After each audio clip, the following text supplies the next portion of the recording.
Some doors aren't meant to be opened. But I didn't just walk through one. I stepped into a moment that should have never existed. It started like every other mistake does, with confidence. I thought I was walking into an empty building for a quick fix, a shortcut, an exit through a fire door. But instead, I interrupted something that wasn't human, something that hadn't finished what it started. 2 nights earlier, I was working security on the graveyard shift, 10 p.m. to 6 a.m. I'd done it for months. Sleep all day, watch cameras all night. Nothing weird. Until the power outage. At exactly 3:07 a.m., the main lights died. Emergency systems failed, and on the screen one camera stayed alive, the one pointing at hallway B near the sub-basement. A place even the architects don't list. I grabbed a flashlight, walked the main floor, checked breaker boxes, but something wasn't right. The building was too silent. The usual humming of vents? Gone. Even the streetlights outside? Dead.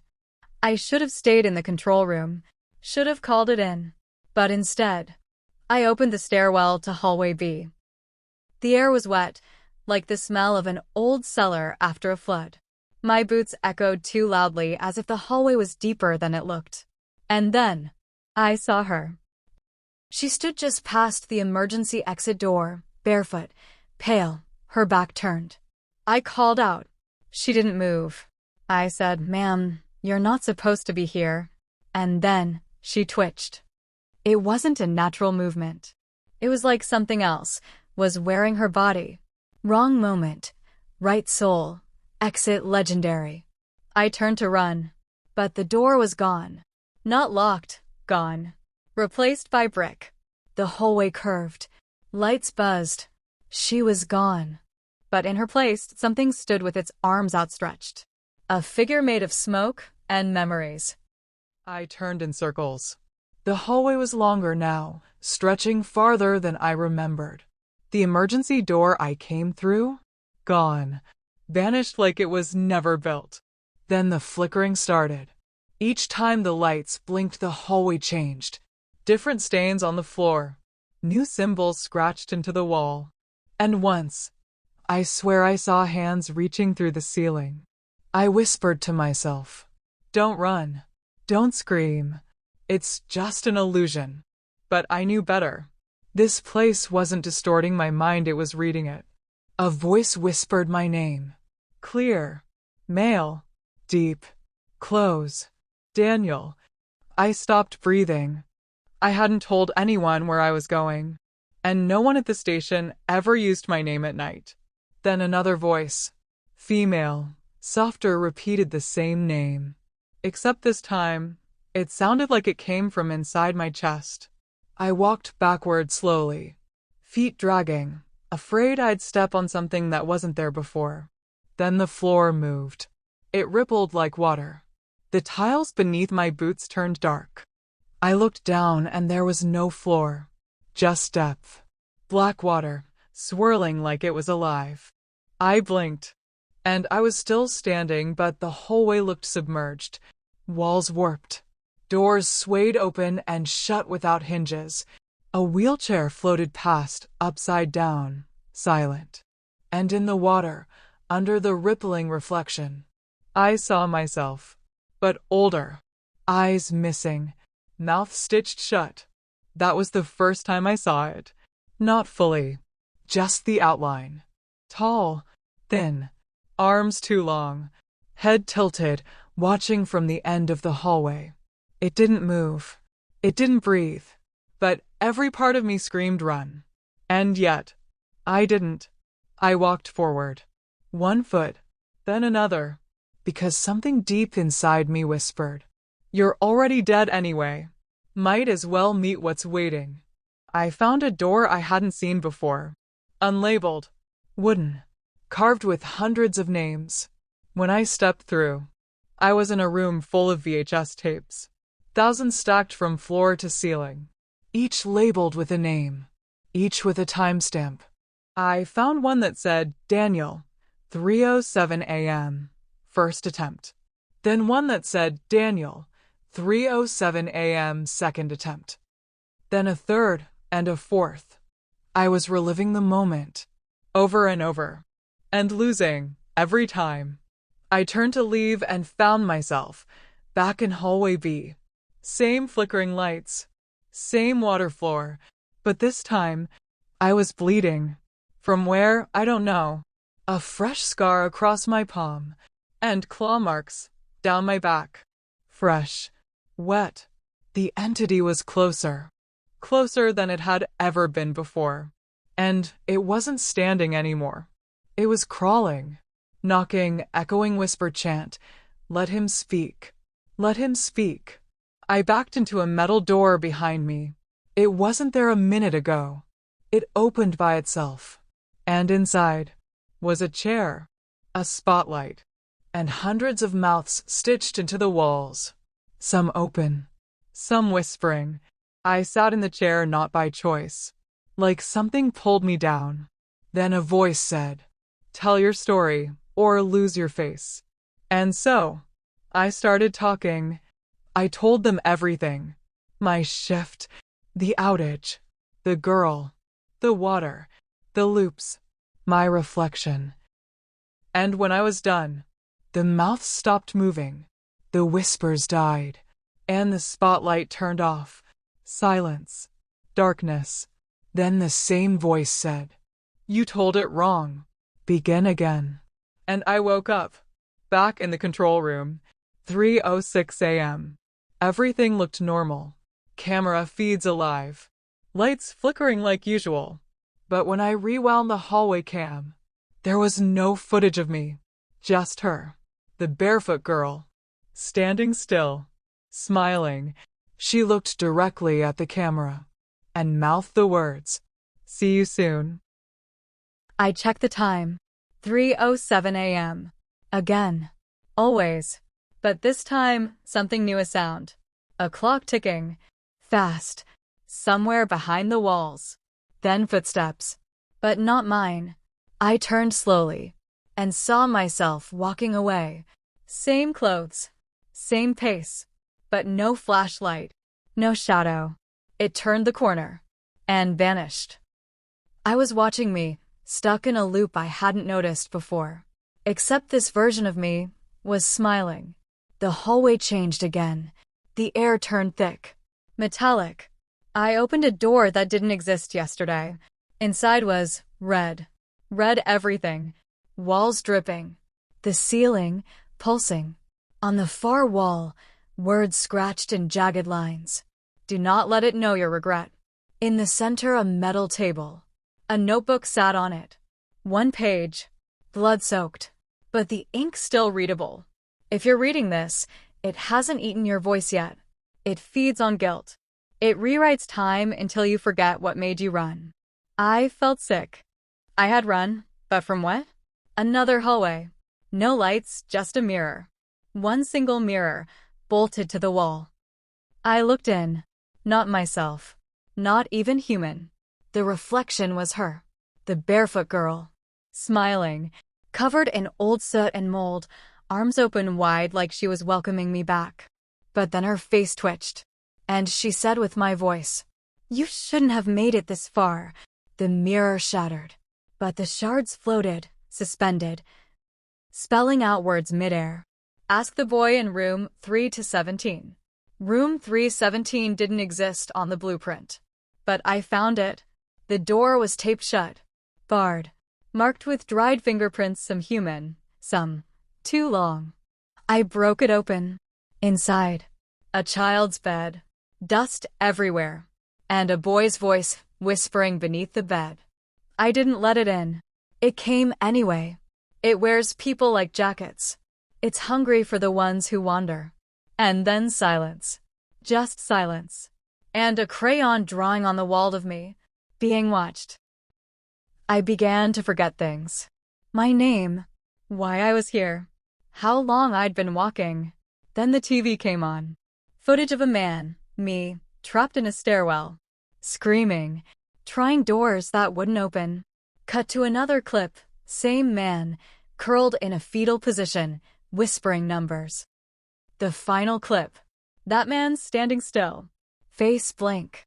Eyes white. Then he looked up at the camera and said, "He doesn't leave. He becomes." I ran. I don't know why. Maybe because I saw a flicker an exit sign. Maybe because I heard a voice calling me from the stairwell. A familiar voice. Down one level. Then two. The smell of outside air. I hit the crash bar. The door opened. And I ran into the break room. Coffee machine still buzzing. The clock still stuck at 3:07. And, behind me, the door I came through, now a concrete wall. A walkie-talkie crackled. I hadn't seen it before. It slid out from under the vending machine. Click. A man's voice. "You're not alone. I'm still alive in Sector C. If you can hear this, do not trust the girl. She appears when you're close to remembering." I found a map carved into a vent shaft wall. It leads to the original fire exit. Real one. But it's under her floor. You'll have to go through her. Click. Silence again. I found the vent shaft. The metal was cold. Colder than the rest of the place. Dust untouched. Like no one had passed through in decades. I crawled. Tight. Dark. Felt like the walls were breathing. Then I saw it. A door beneath the floor. Wooden. Nailed shut. Covered in hair. She stood above it. The barefoot girl, waiting. She smiled. Then spoke, but not with her mouth. All the walls whispered in unison. "We knew you'd come. This time, make the right exit." Behind the vent door was a corridor I hadn't seen. Rust-laced metal. Crumbling ceiling tiles. And a row of reel-to-reel tape machines. All recording. No power, but they spun. I pressed play on the nearest one. A woman's voice. Calm, but shaking. "My name is Elena Strauss. Fire warden. March 3rd, 1982. We thought it was a gas leak. It wasn't. It was awakening." Next reel. "They sealed the floor. Burned the blueprints. But she stayed. The barefoot girl, she's not a ghost. She's a memory parasite. She loops reality. She edits us." I backed away, but one machine started recording on its own. I hadn't said a word, but it spoke my name. I found the map, carved into the floor of an old security office. It showed the layout, but not as I remembered. Parts labeled. The crooked loop. False doors. The mimic nest. Sorrow vault. And deep beneath, the archive of the forgotten. One note at the edge, scratched in frenzied lines. "Only memory makes you real. Forget, and you're hers." Suddenly I realized, the more I remembered, the more she noticed. My thoughts weren't just mine anymore. Inside an abandoned janitor's closet. A tape recorder. Still warm. Voice of a man. Panicked. "My name is Dev. I've been here 9 years, or 9 hours. I don't know anymore." She speaks through the walls. "Makes you forget your exit. The only way out is to become part of the building." I tried leaving someone behind. It bought me time. But now she wants more. If you're hearing this, it's already too late to leave clean. He coughed, then whispered, "Choose a replacement, or take her eyes." The tape ended, and the room went ice cold. I reached a sublevel walls charred black. There were photos. Burned edges. Children. Nurses. A fire alarm frozen mid-pull. Then, a mural. Hidden behind decades of soot. A barefoot girl, arms stretched wide. Behind her, a sea of blank faces. A journal lay beneath. The fire was no accident. It was meant to trap it. The girl died in room 441. But something left her body. It learned grief. It learned to mimic. Now it stays alive by replacing the ones who remember. And scrawled at the bottom, "To exit, someone else must enter." I found an elevator. No buttons. Just one keyhole. The floor lit up on its own. B3 the exit. I inserted the key I didn't know I had. The doors opened. Inside, mirrors on all sides. But my reflection blinked wrong, moved late. It grinned and said, "Time to decide, Daniel. Do you trap another? Or become the lock?" The doors closed, and the elevator dropped, past all known levels. The room was blank. White walls, a single metal chair, and in it, a person. Eyes closed, breathing slow. A voice came from above. "He doesn't know yet. Just like you didn't. You sit here, Daniel, and he takes your place. Or you walk, and he becomes food." I stepped forward. The person in the chair opened their eyes. It was me, younger, confused, frightened. He whispered, "You ran once. Will you run again?" The floor beneath me cracked. Every face I'd seen, every sound I'd heard, came flooding back. Trapped souls, forgotten echoes, all watching. I had two keys.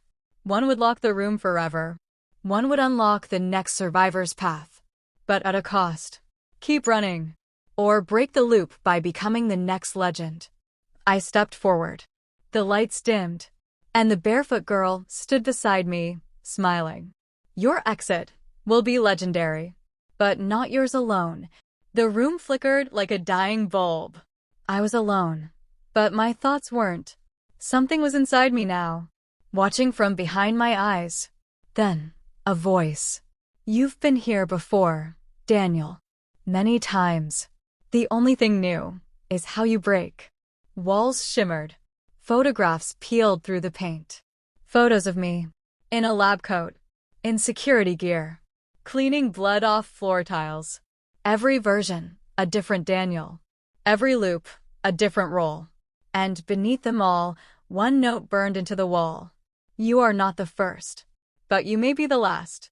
I ran through a corridor marked Stairwell 0, where gravity pulled sideways, and each flight led me back to the same door. Footsteps echoed behind me. Heavy, urgent, familiar. A man burst through. He looked exactly like me, but older, ragged, wild-eyed. "You fool," he snarled.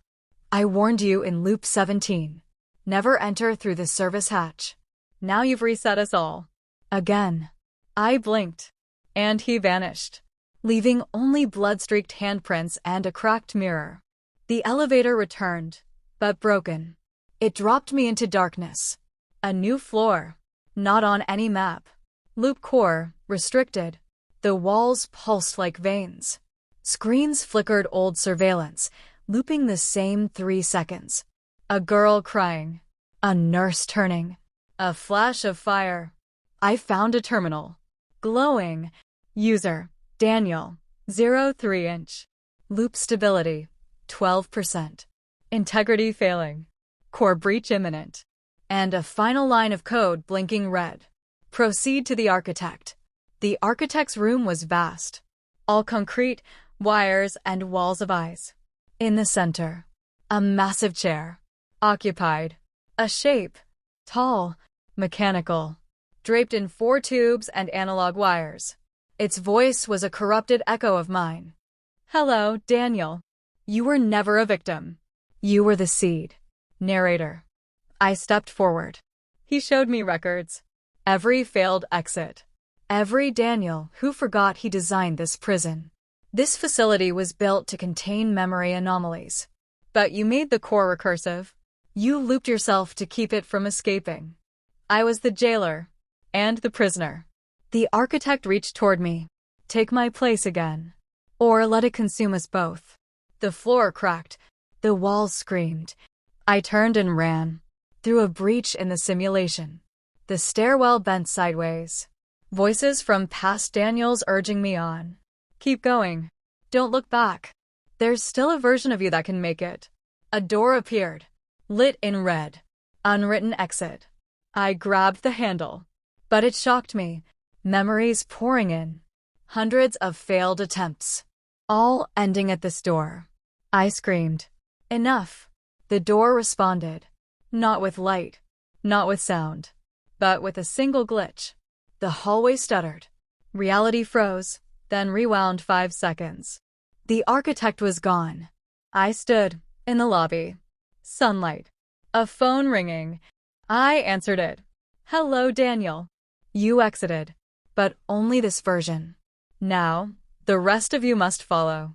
The call ended, and outside the window, I saw hundreds of me, watching from other floors, other loops, other endings. My exit was legendary, but the building wasn't done with me yet. I stood in the lobby, free, or so I thought, but outside, the sun flickered. A bird flew backward. A child laughed, then vanished. I blinked, and I was back in the elevator. Same broken buttons, same silence, same smell of ash and copper. But this time, there was someone already inside. Another me, crying, holding a bloody keycard and whispering, "Don't look at floor -7. It remembers." Curiosity killed logic. I used the keycard. Floor -7 wasn't a floor. It was a memory pit. Every wall a screen. Every screen a moment. Of me failing, falling, killing. One showed me slamming a door shut, trapping another Daniel as hands pulled him into darkness. Another, me in a white coat, experimenting on a pulsing shape, labeled loop core, sentient. Then the worst one, me walking calmly out of the building, while the others screamed behind locked glass. I betrayed them all. In every loop, reality cracked. I could see through walls, through timelines, children hiding under beds, an older Daniel in a padded cell, scratching exit 19 into the floor. A version of me with no mouth, just eyes filled with regret. Voices overlapped. "You deserve this. Not again. Let us out, please." One even whispered, "You're not Daniel. You're just the loop pretending to be him." The elevator finally opened. To nothing. Just black. A hallway with no floor. Walls made of glass, each one a frozen memory loop. And at the end, a mirror. But not of me. Of a woman. Holding a clipboard. I remembered her. Dr. Sarah Ng. The lead researcher. Her reflection turned and spoke. "You built this to contain the entity, Daniel. But it infected the timeline itself. Now you must choose. Trap it again, or let yourself be consumed." Then she vanished, leaving behind only a flashlight and a file. The file was labeled Project Echo Build. Inside were blueprints of this building, this looped maze, but written in red ink at the corner. "You are not the architect.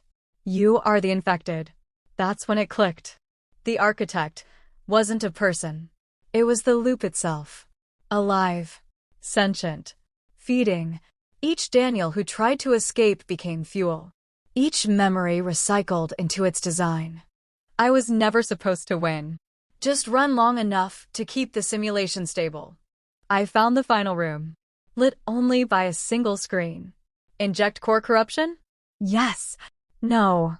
My hands trembled. If I injected the corruption, the loop might die. But so would every Daniel, including me. If I didn't, the entity would keep feeding. I hovered over yes, and paused. In the screen's reflection, I saw someone behind me, a version of me, smiling. "Make your exit legendary, Daniel." I pressed it. The moment I pressed yes, the screen burst into static. Not just flicker, screaming static, as if the loop itself felt pain. I was hurled back, not physically, but through layers. Floors melted away. Stairs curled like burnt paper. Rooms duplicated, distorted, then exploded into nothing. The building was dying, and I was still inside it. I crashed into a hallway I'd never seen. Cold, white-tiled, humming with low voltage. And then, I saw them. 4 survivors. Each from different timelines. Each Daniel, but different. One was in military gear, eyes bloodshot. Another wore hospital scrubs, bandaged. A woman, yes, a female Daniel, whispering coordinates to herself. And the fourth walked like a puppet. Stiff, broken, empty eyes. They all turned toward me at once. You corrupted it. Why would you do that? There was a chance. We had it stable. The timelines were merging, but not peacefully. They led me to room 0, a space none of us had entered before. It didn't look like part of the building. It looked like a brain pulsing, alive, walls breathing. On every surface were images of us. Moments of failure. Moments of choice. There were thousands of Daniels. Some curled in corners. Some half-digital, glitching violently. And in the center, floating, a memory orb. Whoever touched it would become the loop's final memory. The girl stepped forward. "Only one of us can leave," she said. And she touched it. Her scream shattered the walls. Time hiccuped. And then, we were all inside the memory. No building. No loop. Just white. She stood in front of us. But she wasn't her anymore. She was all of us. Merged. Shifting. Speaking in every voice. We built the loop to protect the world from the echo. But each version of us tried to escape it. Now it's infected us all. She turned to me. "You are the original, Daniel. Your exit will seal or rupture reality." The choice was mine, and I didn't even remember the full truth. I grabbed the orb.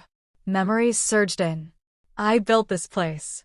Not as a prison, but a containment maze. To trap the echo, the entity that corrupted time. Every loop was a recalibration. But I got lost inside it. I was supposed to leave after 100 cycles. This was cycle 913. The entity had been feeding on me. Now, I could either end all timelines, escape alone and let it grow, take the echo with me. I made a third choice. I pulled the orb into my chest and jumped through the door. There was no floor, no hallway, only light. And then, I woke up in an office. The receptionist smiled. "Welcome, Daniel. Your check-in is complete. Room 441 is waiting." I looked around. The building was clean, modern, normal, until I saw a mirror on the wall. In it, my reflection blinked a second too slow, and smiled when I wasn't. The receptionist smiled again. "Room 441 is waiting." But I hesitated. Hadn't I already left? Wasn't this freedom? I walked toward the elevator. Doors slid open, no buttons inside. Just a single label glowing red. Floor -1. I didn't press anything. The elevator moved anyway. The doors opened to a hallway, identical to the last one. Except, the portraits were moving. Eyes tracking me, mouths silently speaking. Each room number was 441. I opened one. Inside, a version of me sat in a chair, head tilted, breathing, not moving. I slammed the door, opened the next. Another Daniel, staring at a screen, crying, repeating, "Don't exit, don't exit, don't exit." This wasn't an escape. This was a storage floor. A place where failed exits were shelved. Suddenly, the floor shook. Red lights flared. Then, a glitch. Everything rewound. Doors closed. The hallway reversed like film on rewind. I was back in the elevator. Except this time, the panel had new buttons. Floor 0. Floor -1. Floor infinity. That last one pulsed, glitched like it shouldn't exist. I pressed it. The elevator dropped. Not moved, plummeted. Then, nothing. Darkness. No walls. Only space. In front of me, a looped version of myself. Holding a dying flashlight, eyes wild. "You made it. But you brought it with you." Behind him, a shadow twitched. The echo. The entity I was meant to trap. But I had fractured it across all versions of myself. It now had shape. And a voice. "Daniel, you never left. You never leave." I ran. Through corridors that built themselves as I stepped. Glass broke under from memories of timelines I had walked. Then I entered a room labeled Architect. Inside, photos, notes, recordings. All of me. All the Daniels. And in the center, a throne. Not metaphorical, a real one. Carved from pieces of failed exits. Surrounded by screens showing everyone still trapped. The Echo stood beside it. Your exit requires an occupant. Or you can take the chair. End the loop. Keep them safe. But you never leave. I sat in the chair. The building shuddered. The lights turned blue. The doors unlocked. Timelines collapsed inward. Survivors vanished. The loop stopped. But not for me. I sat, still, watching them all walk away. Until one final screen blinked. Architect override confirmed. And a new Daniel stepped into the building. I sat on the architect's throne. The monitors buzzed softly. Corridors reorganized themselves. Everything was quiet. No screams. No resets. Just function. For the first time, the building obeyed me. But then, I saw it. Monitor 9F. Room 441. Occupied. That's impossible, I whispered. I reviewed the footage. The occupant wasn't a guest. Not even a version of me. It was something else. It stared directly into the camera. Unblinking. Holding up a handwritten note. You left the door open. Suddenly, power surged. All floors flickered to red. One by one, rooms began populating with figures. Some were old echoes. But others were new. Unknown. Unmapped. Unauthorized. The loop hadn't ended. It had mutated. I had suppressed the timelines. But not the entities born inside them. They had evolved. Learned the system. Found ways to bypass the architect's rules. And now, they were turning rooms into pockets. Private dimensions. Unreachable. Uncontrollable. For 41 wasn't just a room anymore. It was a gate. Then he appeared on screen 00. A version of me. Dressed in white. Eyes glowing faintly. Echo Daniel. He spoke into the camera. You chose the chair. That was your exit. But exits are just choices someone else hasn't made yet. You're not the first architect. You won't be the last. But you might be the last human one. He smiled, then vanished. Rooms began to shift without commands. Walls twisted into spiral patterns. Guests reappeared, people I'd freed, wandering halls with no memory of escape. The monitors flickered. Containment failure. Protocol 441. Infinity triggered. I opened the architect's terminal. One message looped again and again. Who architects the architect? I typed. Override Daniel 1. Nothing. I tried. Initiate shutdown. And the reply blinked back. You are the shutdown. A door appeared beside the throne. Not one I created. Carved in old, burning wood. Room 441 master file. The walls whispered. My memories flickered. Every scream. Every failure. Every choice. I stood up. Walked through the door. And on the other side, I was walking in again. Same lobby. Same receptionist. Same words. Welcome back, Daniel. Room 441 is waiting. Survived the legend? Prove it. Like. Comment. Subscribe. Before the next door opens. And share this with someone who walks alone at night. We're not done yet.